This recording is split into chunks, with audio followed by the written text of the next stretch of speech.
It's Wednesday, August 30th, 2023, and this is KBIA's Views of the News. Our weekly roundtable on media behaviors comes to you from the Futures Lab at the Reynolds Journalism Institute. I'm Amy Simons, and with me are my colleagues, Kiely and Earnest Perry.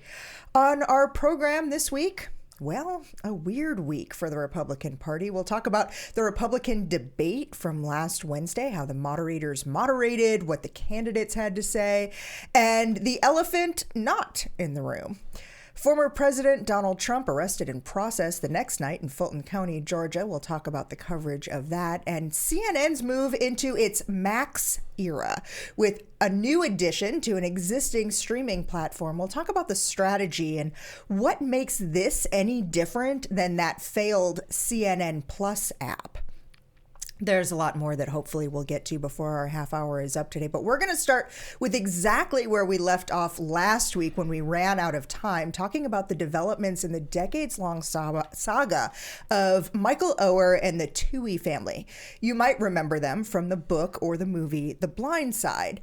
Oher is now 37 and retired from the NFL, and he's filed a lawsuit in a Tennessee court claiming that the Kiely family didn't adopt him, as he had believed and as they had, according to him, had said, but entered into a conservatorship similar to the one Britney Spears was in, and that since he was 18, the Kiely family has profited off of his name, image, and likeness, including with the publishing of Michael Lewis's book and that 2009 movie, both of them called The Blind Side. Now, Sandra Bullock won an Oscar for her performance in that movie, and for many years it was kind of seen as this really inspirational story, this storybook portrayal of a big SEC family adopting a black teen neglected by his drug-abusing mother, cheerleading his way from SEC football into the NFL.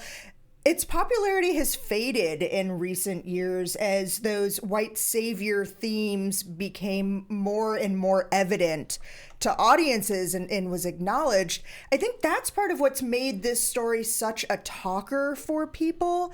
This idea that this is somebody who people have now seen that perhaps he was taken advantage of from day one.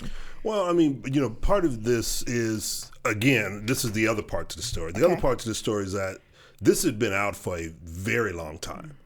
Michael Oher had been talking about this when he was first drafted in the NFL, saying that the way in which the story is depicted in the movie, what came out in the book, is not necessarily what actually happened. Because if you look at the book, and if you look at the movie, you would think that he was with them for a very long period of time. No, it was only maybe a year, 2 years that he was actually with them. And so because people have this sort of movie depiction of what happened, and now they're hearing the fuller story that's been out there for a while, they're starting to question it. And again, like I said, Michael's been talking about this for a while, and he's been trying to get this out. Now that you have him actually filing a lawsuit challenging the conservatorship, where you're starting to hear the rest of the story, and you're probably going to hear more once this goes to trial, if it ever makes it there. Yeah, I think it's fascinating that it's as I understand it, Earnest, I mean, tell me if I'm wrong, the conservatorship is still extant. And the family is now offering to end it, but it's incredible that he's now, 37? Right. And that this family still has some sort of legal control over his finances. I'm actually surprised this hasn't blown up long before. I mean, that to me is the big question: is why didn't he sue earlier, and why haven't we heard more? It's just incredible. I think that's where the rest of the story is going to come into play, and I think his retirement is probably what triggered what the events that we're seeing now. While he was in the NFL, while he was under contract, there may have been some stipulations that would not have allowed him to do what he's able to do now. At least that's the story that's being spun right now, at least among legal, the legal community who's looking at this. So it's going to have to either play out in court or it's going to play out in some sort of settlement before we really find out what's going on here. Yeah, it also raises, I think it's going to raise questions about the journalism here because Michael Lewis, who wrote the book, is a very respected journalist. He writes one best-selling book after another on some really complicated topics. But the fact that he didn't really unearth this in the course of his storytelling, it does make you wonder. We always talk in the newsroom, if your mother says she loves you, check it out.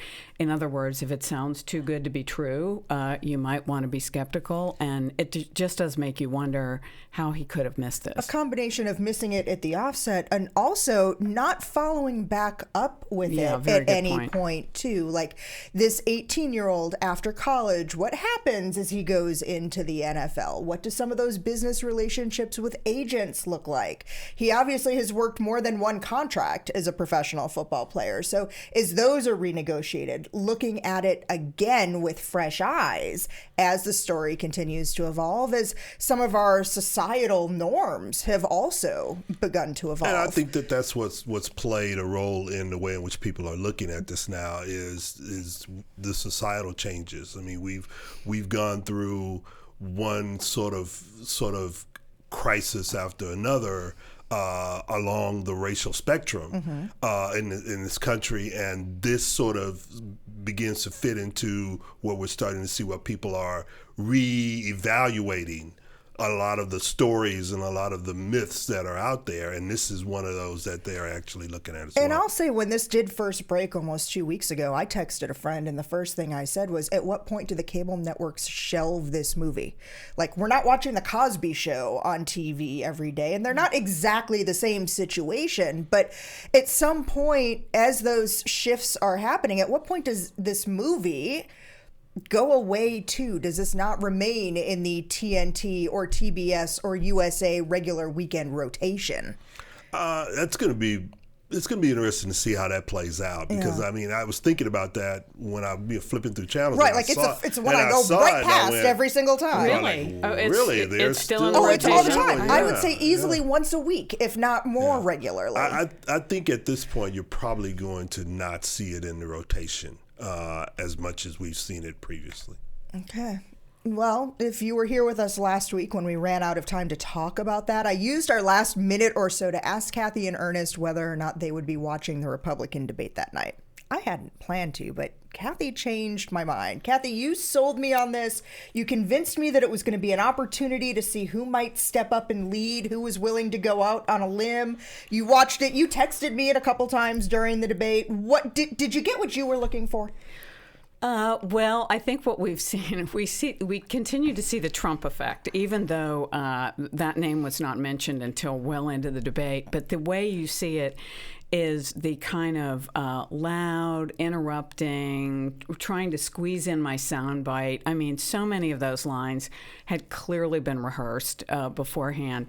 And so that was a bit disappointing. I do think, though, that for people who want to see what the Republican Party is all about and its disagreements, it was better without Trump on the stage, because it would have been all about him. And I think there were some really interesting debates about abortion, about foreign policy, immigration. And I also thought what was really interesting to me was what hardline positions a number of the candidates took on issues that really put them at odds with what the polls are telling us the American public feels, particularly on abortion. That was one.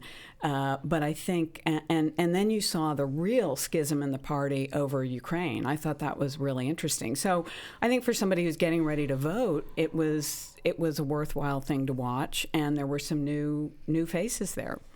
Yeah, there were definitely some new faces there. I mean, if you haven't sort of looked at the clips of Vaswani, I think if I'm pronouncing that right. We're actually showing him on our screen right now if you're watching that show. He is if he is probably right now, other than Trump, the master of the one-liners. I mean, he's got it down to almost a science and very simple terms as to who he is and what he stands for, and he speaks in a very upbeat tone, but it's an upbeat tone against a whole lot of stuff. Yes. It's really it's a very negative message, but it's very negative it's a message. very upbeat tone. Right. Yeah, that's right. Well, and we saw a lot of that. I remember it was either doom scrolling or crocheting or something when it was on, and I heard him say that climate change was a hoax. And I remember looking up at the script in one sentence, as succinct as possible, going, wait, what did I just hear him just say? And that was the other issue where I thought that was really interesting, because they introduced that segment with a young man who was a young Republican. I think he was with an organization, I can't remember. But he said, what do we tell people to let them know that Republicans care about climate change? And wow, what an answer he got. So I texted a couple friends of mine who were still active in newsrooms, and I said, find that kid and interview him. What did he think of the responses? But I thought that and abortion were really interesting in terms of these Republicans are just saying, nope, this is what we really think. We should keep burning fossil fuels. With the exception of Nikki Haley. Right, yes, I was going to say, Nikki Haley sounded a little bit reasonable. Well, she was more to the center, but yes, I think, not reasonable. But not. But what the thing that highlights, at least for me, with Nikki Haley was that she was like, look, we are going to get beat on this issue if we continue down this road. That is basically what she was saying, and she said that unequivocally, exactly. She's like, look, we are going to we got beat in the midterms. We could get beat in the general.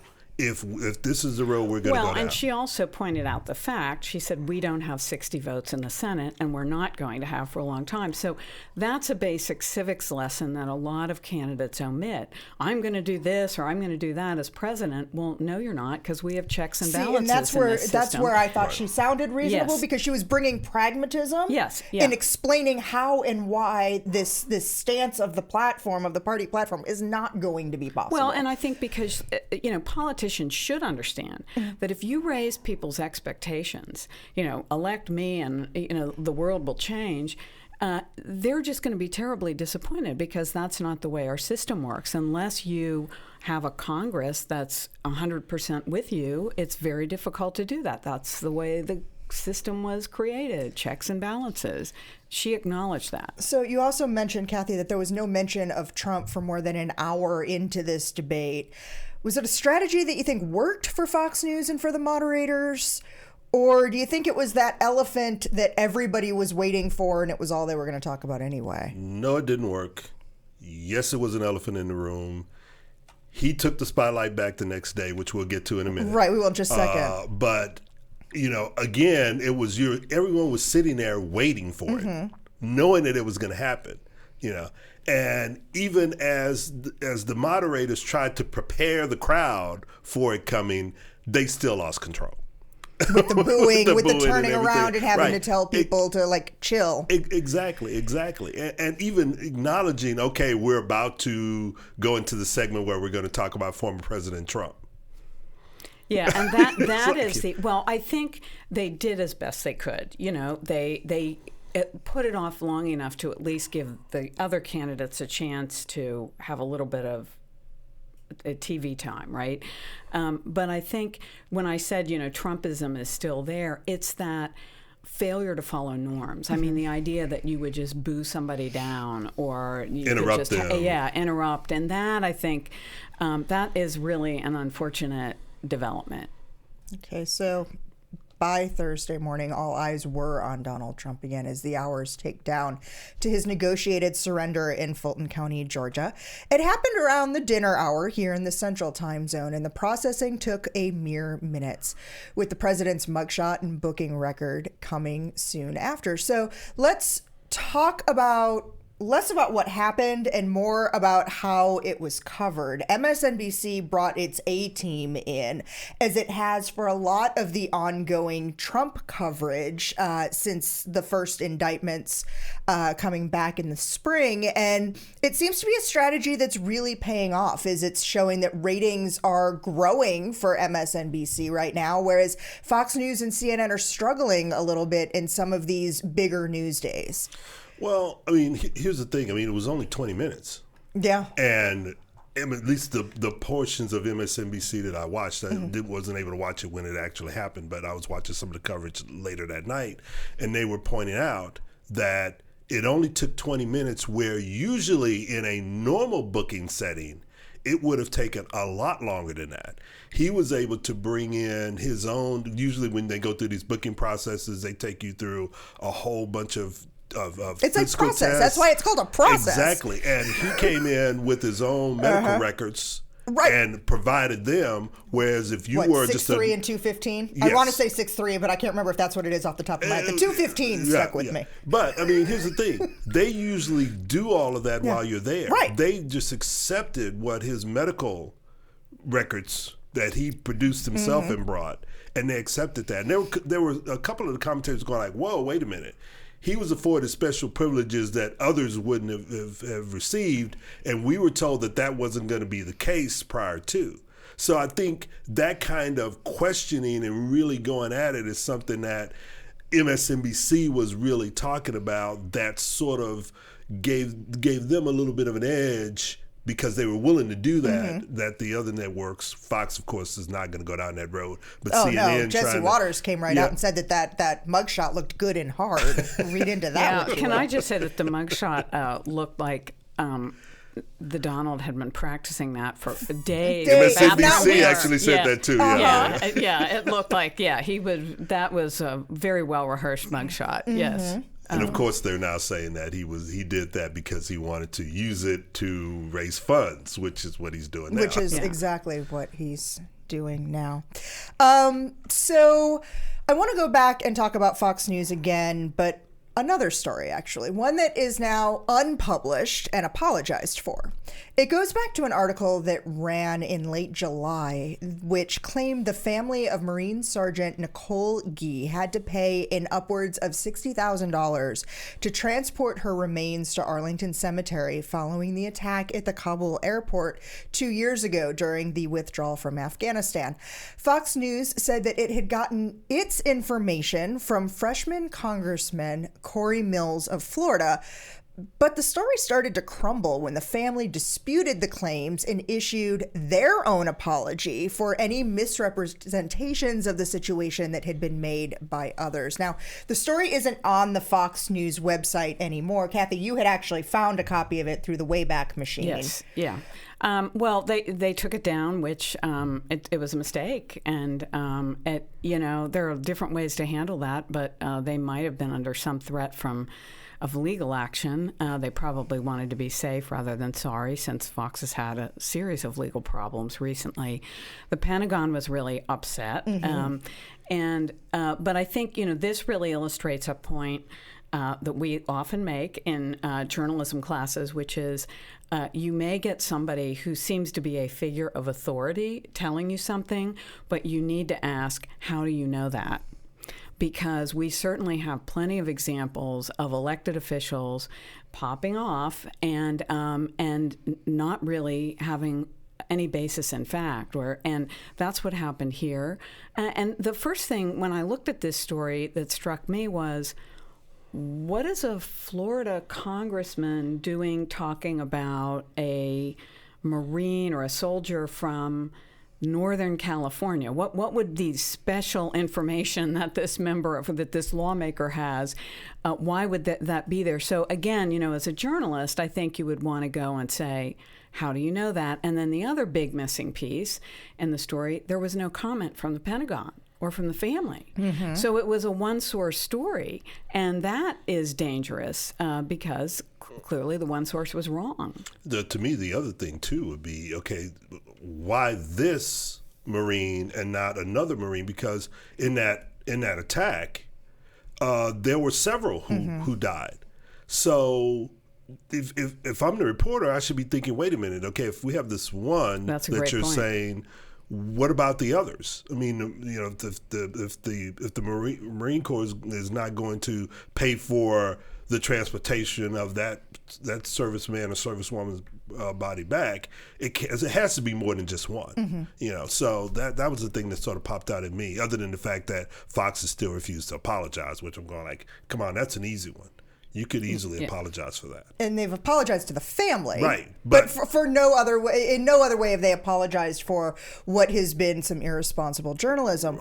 There is a piece on our links blog from the Washington Post that is interesting because at the very tail end of the piece, it brings up the 2017, the story that Fox had from 2017 about the death of, and I want to make sure I get the first name right because I'm thinking about somebody else, Seth Rich, because I almost said a different first name. Seth Rich, who died, and how his murder has not actually been solved, but Fox News tying it to the hacking of the Democratic National Committee's emails. And I kind of saw where this writer was going here with that idea of the conspiracy theories that Fox News was trying to, well, Fox News was, I don't want to say trying, but connecting back to Democratic administrations. Yeah, I mean, I think that was a reach. In terms of the writer of this piece. I would have ended the story with this story and not connected it all the way back to that because, again, you're talking about a different time, some different circumstances, that sort of thing. Again, connecting a 2023 story to a 2017 story, I have some issues with that. I think the only common thread there is because the Seth Rich story was an actual coordinated campaign by Fox hosts to really to get this crazy story across that somehow this young man was killed in some political operation, but this was just a dumb mistake, but. Both of them have at the heart a form of confirmation bias, which is our audience will love this. So let's go with this story. Exactly. And so, again, this gets back to old Walter Williams saying, bribery by one's own pocket is as much to be avoided as bribery by another's. If you're saying, it's so good for our audience, you really need to check it three times or four times. I agree. Yeah. Okay, well, so it appears that the suits at Warner Brothers Discovery are inching closer to naming a new chief at CNN to replace Chris Licht. And this week announced a new initiative, the launch of a new vertical on the Max app full of fresh and sometimes live CNN programming. Now, this sounds an awful lot like CNN Plus, that standalone app that lasted, about 2 or 3 weeks when it shut Crosby, down? Stills, Nash & Young. We have all been here before. So that led to massive layoffs, right? What is the strategy for rolling this, relaunching it and rolling it up into an existing app? I don't get it. I don't. I mean, that's just not the way that people consume cable news. And how they're going to do this, I have no idea. Again, are they going to have Anderson Cooper doing sort of 60-minute type pieces on a rolling basis that people can just automatically stream? Well, guess what? Paramount already does that. So I just don't see where this is going. The only thing I can potentially see is that it's an existing app people are already paying for, so it's providing added value to the Max user. Right, exactly. But I still don't see it because the appetite isn't there for that kind of content in that way. No, I think, I'm trying to think of it. I don't think that's what people use apps for. I mean, it's a question of convenience. And I really, if you were going to use an app, I would think it would be for, I need to know this piece of breaking news now. Let me go to my CNN app and get it.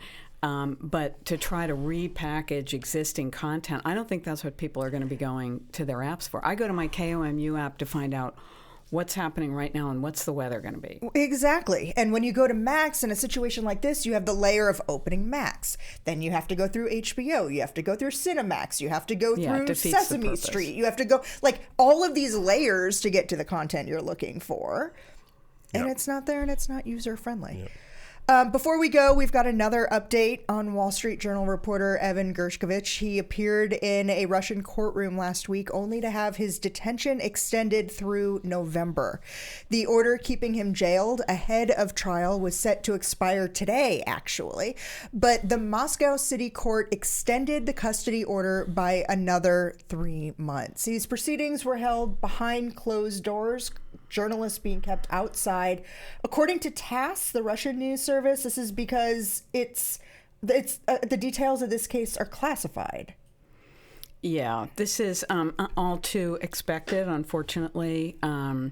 It's a really painful situation for his family, but I think the family is doing everything they can, and other news organizations are doing everything they can to keep the pressure on our government to keep the pressure on the Russians. But there's just not a lot of leverage when you're dealing with Vladimir Putin, who doesn't seem to operate by the same set of rules as the rest of us do. Yeah, I mean, you've got Gershkovich, you got Whelan, who's still there, has been there for a while. I mean, there was a report yesterday that I think I heard on NPR of some footage of him in prison and how he's doing, and that's putting even more pressure on the Biden administration to deal with both his situation as well as Gershkovich. And it's, to me, it's just one of those things where you've got Ukraine, you've got Putin, you've got the death of Prigozhin earlier this week. That's now been confirmed that it was his body, and it just seems that Putin and those who support him are sort of becoming entrenched, and in many ways they are going to use whatever they can, be it political prisoners, be it assassinations, be it all-out war in Ukraine, for him to stay in power. Yeah, it's an absolute pariah state. And I think that makes it really difficult if you are working on Evan's case, because we certainly want his name to be out there, but the more you raise that profile, the more valuable he looks to Vladimir Putin. So it's a real dilemma. Well, and you talk about, that continued pressure efforts among journalists and private citizens as well to keep his name out there, keep talking about him. There's an article on our Links blog. The Online News Association held its this has been the season of journalism and journalism educator conferences.